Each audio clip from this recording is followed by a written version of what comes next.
যে গত বছর অর্থাৎ 2024 সালের যে ছাত্র সমাবেশ ছিল, এমন একটা সময়ে 2024 সালে আমরা ছাত্র সমাবেশ করেছিলাম যেখানে আরজিকর ঘটনাকে নিয়ে সারা রাজ্য রাজনীতি প্রায় উত্তাল।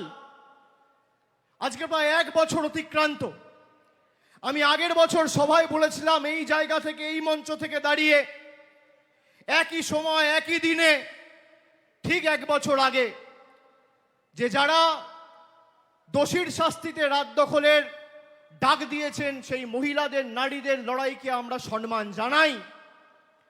কিন্তু আজকে 1 বছরের বেশি হয়ে গেল, যেটা মমতা বন্দ্যোপাধ্যায় নেতৃত্বাধীন কলকাতা পুলিশ 24 ঘন্টার মধ্যে করেছে, সেটা নরেন্দ্র মোদীর অধীনে থাকা সিবিআই 1 বছর পার হয়ে গেছে, কিছু করতে পারেনি, এটা প্রমাণিত।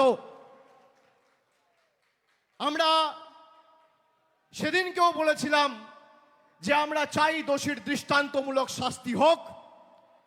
আমাদের রাজ্যের সরকার মন্ত্রিসভায় পাস করিয়ে, বিধানসভায় পাস করিয়ে অপরাজিতা বিল সেপ্টেম্বরের প্রথম সপ্তাহে রাজ্যপালের কাছে পাঠিয়েছিল, যাতে এরকম নরকীয় ঘটনার কোনো পুনরাবৃত্তি বাংলা সহ দেশের কোনো মাটিতে না ঘটে।